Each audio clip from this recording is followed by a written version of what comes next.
Datuk Seri Ahmad Awang, Penasihat Parti Amanah. Satu tepukan gemuruh untuk beliau. Ketiga-tiga calon kita, Saudara Datuk Joe. InsyaAllah sekejap lagi dapatlah Datuk tu. Rambut anda putih dah. Kita sama-sama pemuda tuan-tuan, tapi saya rambut hitam lagi. Sahabat saya Ustaz Rusdi, Saudara Fahmi Faiz Fazil.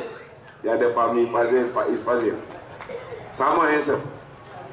Sahabat saya Datuk Seri Samsul Iskandar Muhammad Hakim. Satu tepukan gemuruh untuk beliau. Datuk Zaidi, Datuk Hang Tuah. Ada Hang Tuah daripada Melaka tuan-tuan, tapi yang ni daripada Gopeng. Pimpinan-pimpinan Barisan Nasional, pimpinan-pimpinan Pakatan Harapan, hadirin hadirat yang saya kasih sekalian. Malam ni saudara, kita nak gegarkan bumi Permatang Pau ini, boleh? Saya nak tengok orang UMNO boleh tak laungkan Pakatan Harapan. Kita nak tengok pula Pakatan Harapan boleh tak laungkan Barisan Nasional. Barisan! Belum boleh lagi tuan-tuan. Kena praktis ni lawangan ni, kerana tuan-tuan nak transfer undi. Yang mana dulu menyokong BN nak transfer, kali ni sokong Pakatan Harapan. Boleh? Pakatan! Pakatan! Pakatan! Barisan! Barisan! Barisan! Tahulah boleh tuan-tuan. Saudara kita dalam satu pilihan raya negeri, dan di sini negeri Pulau Pinang. Tetapi di sebelah sana hari ini tuan-tuan, setiap hari meratib. Dia kata kalau kita boleh menang pilihan raya di 6 buah negeri ini, kita akan tukar Perdana Menteri. Perdana Menteri yang berasal daripada Pematang Pau ni saudara, mereka nak tukar, nak gantikan Den Tumpu. Kenal Den Tumpu? Tuan-tuan kenal tak Den Sembab? Lebih kuranglah orang yang sama tuan-tuan. Dulu nama dia Tan Sri Mahyudin Yassin. Hari ini nama dia dah bertukar menjadi Mahyadin. Saya nak beritahu tuan-tuan, na'udzubillah min zalik, kalaupun kita kalah ke semua 6 buah negeri ini tuan-tuan, Perdana Menteri tidak akan bertukar. Kenapa Perdana Menteri tidak akan bertukar saudara? Kerana hari ini Datuk Seri Anwar diberikan mandat sebagai Perdana Menteri oleh 148 ahli parlimen tuan-tuan. 148 daripada 222 ni, 148, 2/3 yang menyokong Datuk Seri Anwar Ibrahim. Sebelah mereka ni ada berapa tuan-tuan? Sebelah mereka ada 74 orang saja.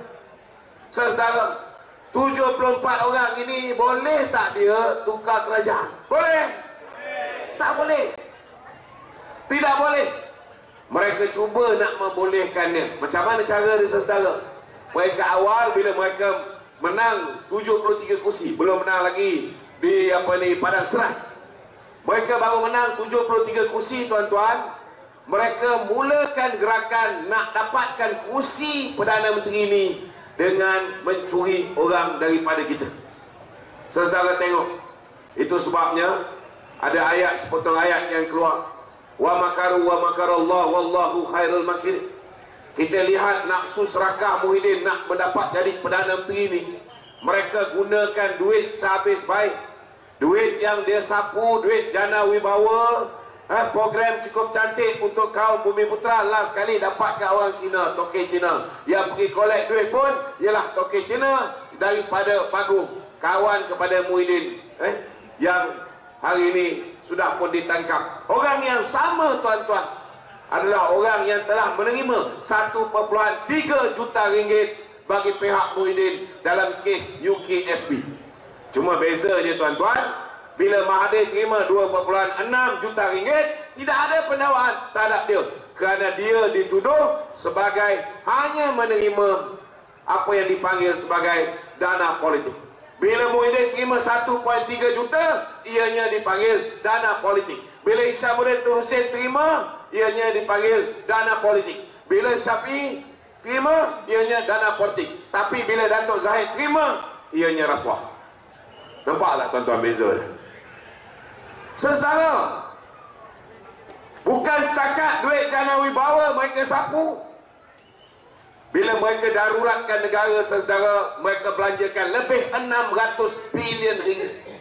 Ketika dia nak dapatkan 600 lebih bilion ini, tuan-tuan, daripada kajian yang dibuat oleh pihak SPRM Siasatan, 92.5 bilion, tuan-tuan, datangnya daripada perbelanjaan kerajaan itu sendiri. Yang lain ni daripada duit KWSP, duit itu, duit ini.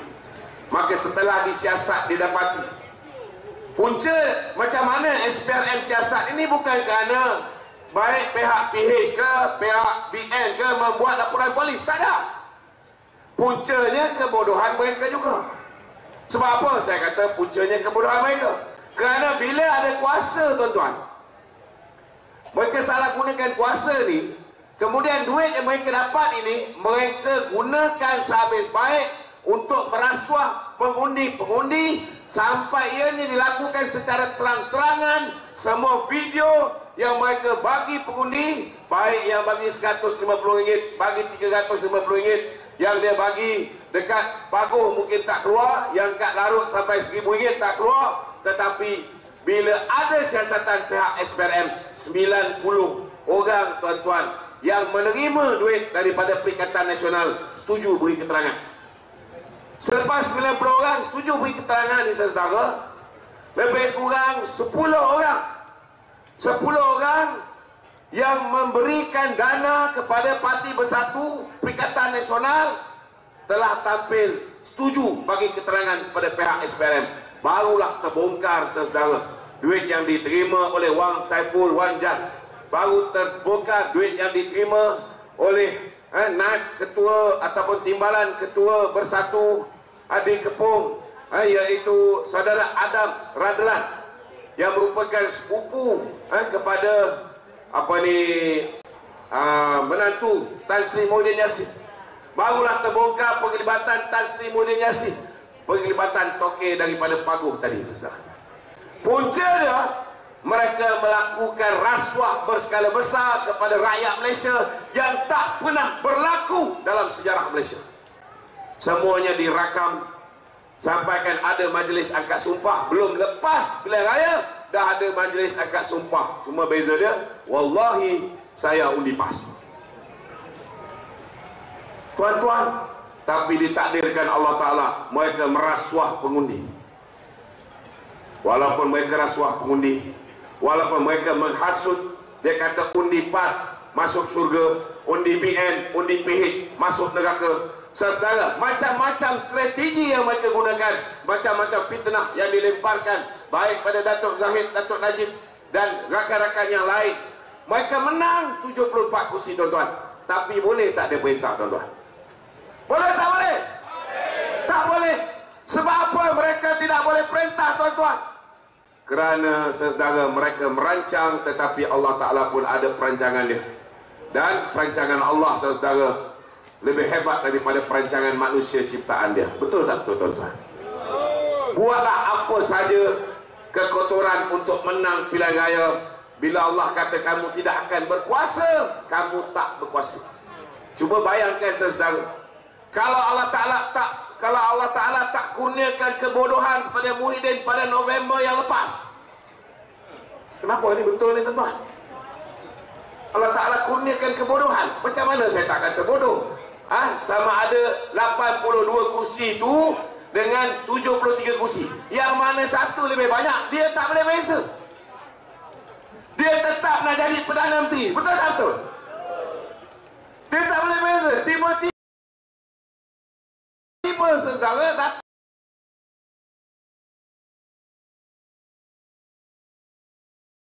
datang bodoh dia. Kalau saya lah, tuan-tuan, daripada aku jadi kluster mahkamah, lebih baik ambil jawatan timbalan Perdana Menteri kepada Datuk Seri Anwar. Betul tak betul? Dan saya nak beritahu pada orang-orang Melayu, kalau Muhyiddin fikir tentang soal Islam, Muhyiddin fikir tentang soal orang Melayu, kalau ketika itu Islam dia letakkan perkara nombor wahid, Melayu diletakkan perkara nombor wahid, nombor satu, dia akan pilih untuk terima jawatan timbalan Perdana Menteri bentuk kerajaan bersama dengan Datuk. Ahli parlimen dia 74 orang beragama Islam dan juga orang Melayu. Ahli parlimen daripada Pakatan Harapan ada 82 orang. 29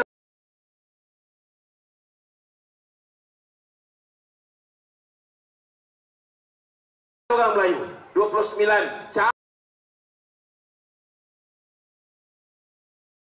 campur dengan 74 orang, kita ada 103 orang wakil rakyat Islam dan Melayu. Yang bukan Melayu hanya ada 53. Maknanya yang bentuk kerajaan ini tuan-tuan, 2/3 Melayu Islam, hanya 1/3 bukan Islam. Tetapi dalam hatinya dia tidak pernah. Tuanku titahkan Barisan Nasional untuk bersama dengan Datuk Seri Anwar dan Pakatan Harapan. Kita ni parti saudara yang lahir di Istana Negeri Johor, UMNO ni. Betul tak betul? Kita tak pernah ingkar kita tuanku. Kita pun bersetuju. Bila Melayu Islam dan ada 72 orang wakil rakyat bukan Melayu dan bukan Islam. Maknanya hanya lebih sikit daripada separuh. Itu sebab saya nak beritahu dengan rakyat orang Melayu, jangan percaya momokan seolah-olah baik Haji Hadi, baik Muhyiddin Yassin, mereka ni lebih mementingkan Islam berbanding dengan UMNO, berbanding dengan Datuk Seri Anwar, berbanding dengan Pakatan Harapan. Ini bohong. Kalau dia utamakan Islam Melayu, itulah peluangnya tuan-tuan. Macam-macam boleh buat. Betul tak betul? Tetapi dia tidak pilih, kerana pada ketika itu tuan-tuan, dia dah merasa nikmat bila dapat kuasa sebagai Perdana Menteri tuan-tuan. Ianya telah mengaburkan matanya. Dia rasa nikmat dengan kuasa yang dia ada. Dia boleh daruratkan negara. Bila dia rasa kursi dia tak selamat, macam mana nak selamat tuan-tuan? Dia diangkat menjadi Perdana Menteri oleh 114 orang yang buat kerajaan pintu belakang. Ingat lagi tuan-tuan? 114 orang ini, kerajaan ini stabil ataupun tidak? Tak stabil. Bila orang nak buat undi tak percaya, bila tak puas hati dengan dia, cepat-cepat dia buat darurat. Kenapa dia buat darurat? Kerana dia nak elakkan daripada kerajaan tumbang. Tetapi ketika itu saudara, rakyat kita menderita. Ramai di antara kawan-kawan kita nak hidangkan nasi, nak hidangkan lauk pada anak beranak mereka pun tak boleh. Betul tak betul? Ramai yang hilang pekerjaan, ramai yang jatuh susah. Kita di lockdown bukan 2 minggu seperti negara-negara lain, bukan 1 bulan seperti negara-negara tertentu, tetapi kita di lockdown tuan-tuan 18 bulan. Sekejap buka, sekejap tutup, sekejap buka, sekejap tutup, sehingga ada yang mengharapkan duit KWSP untuk memulakan semula perniagaan bila bisnes dibuka balik, sehingga ada bila duit yang dipinjam daripada, yang dikeluarkan daripada KWSP tidak mencukupi, mereka terpaksa pinjam dengan along. Bila dah mula berniaga, dah cantik saudara, tiba-tiba lockdown balik. Sekejap PKP, sekejap PKPD, sekejap PKPP. Akhirnya tuan-tuan, duit yang dipinjam dengan along tak boleh dibayar saudara. Bila along kejar saudara, ramai yang takut dengan along, ramai yang tak boleh tahan dengan simbah cat, ramai yang tak boleh tahan dengan ancaman alung. Saudara, zaman pemerintahan Muhyiddin Yassin, Malaysia berada dalam zaman kegelapan kerana 143% tuan-tuan peningkatan jumlah orang yang bunuh diri. Tuan-tuan masih ingat ataupun tidak? Hari ini dia kata kerajaan ini gagal. Gagal kepala otak dia. Dia lupa zaman dia. Bukan kerajaan gagal, rakyat sengsara. Betul tak betul tuan-tuan? Tuan-tuan, hari ini masih meratip nak tukar kerajaan. Saya nak beritahu saudara, kalau ketika itu dia berjaya membentuk kerajaan dengan mencuri 10 orang wakil rakyat kita tuan-tuan, dan kemudian dia menghantar Isamuddin Tun Hussein naik private jet pergi berjumpa dengan Abang Johari di Sarawak, menipu Abang Johari. Kononnya BN sudah bersedia untuk menyokong Muhyiddin sebagai Perdana Menteri. Tuan-tuan, kalau ketika itu dia berjaya bentuk kerajaan Kalau ketika itu Agong terus benarkan Muhyiddin akad sumpah tanpa mengambil kira bahawa sudah ada akta anti lompat parti, di mana ahli parlimen tidak boleh dicuri seperti sebelum ini menggunakan scheme of things dengan tawaran ganjaran, dengan tawaran jawatan. Zaman mereka, tuan-tuan, mereka sudah pun membentuk kerajaan 115 orang, hanya lebih satu daripada zaman dulu, tuan-tuan, 114 orang. Itu sebabnya saudara, hari ini saya nak beritahu tuan-tuan, walau apa pun mereka buat, tuan-tuan, kita 30 orang ahli parlimen daripada kerajaan perpaduan daripada Barisan Nasional, kita apa juga keputusan yang bakal dikecapi dalam tempoh pilihan raya 6 buah negeri ini berlangsung, tuan-tuan. Kita daripada UMNO khususnya, kita tetap kekal solid bersama dengan yang amat berhormat Datuk Seri Zahid Hamidi sebagai Presiden UMNO. Setuju? Kalau UMNO pun dia tak boleh dapat 30 kursi, khususnya 26 daripada UMNO ini, tuan-tuan, macam mana dia nak bentuk kerajaan baru? Saudara, na'udzubillah min zalik, kalaupun dia dapat 30 daripada UMNO ini, saudara, dia masih ada cuma 104 kursi. Boleh perintah ke tak boleh? Tak boleh. Kalau dia tarik daripada Sabah, daripada GRS, dapatlah 6, dia baru dapat 110 kursi. Kalau dia tarik daripada muda satu orang tu pun, dia baru dapat 111 kursi. Boleh tak dia tarik daripada GPS, tuan-tuan? Tak boleh, saudara. Kerana ketika peringkat awal GPS ditipu, tuan-tuan. Pada ketika itu saya nak beritahu dengan saudara, pada ketika itu 8 ahli parlimen GPS yang datangnya daripada geng-geng Dayak ini, tuan-tuan, mereka membantah kerjasama GPS dengan Perikatan Nasional kerana dalam itu ada PAS. Itu sebab saya nak beritahu, tuan-tuan, kedudukan Datuk Seri Anwar sebagai Perdana Menteri tidak boleh diganggu-gugat. Tidak boleh diganggu-gugat sehingga pilihan raya umum yang ke-16. Ini pasti, tuan-tuan. Dan pada 12 hari bulan ini, saya minta sahabat-sahabat di bumi Pulau Pinang ini, kita pastikan mereka akan kecewa sekali lagi. Boleh? Dan itu akan berlaku, saudara, sekiranya tuan-tuan menghantar isyarat yang jelas dengan mengundi calon-calon daripada Barisan Nasional dan calon-calon daripada Pakatan Harapan. Boleh? Hidup Barisan! Hidup Barisan! Hidup Barisan! Pakatan! Pakatan! Pakatan! Sekian, wabillahi taufiq wal hidayah. Wassalamualaikum warahmatullahi taala wabarakatuh. Kita bagi satu tepukan gemuruh kepada Datuk Seri Anwar Ibrahim, Perdana Menteri Malaysia.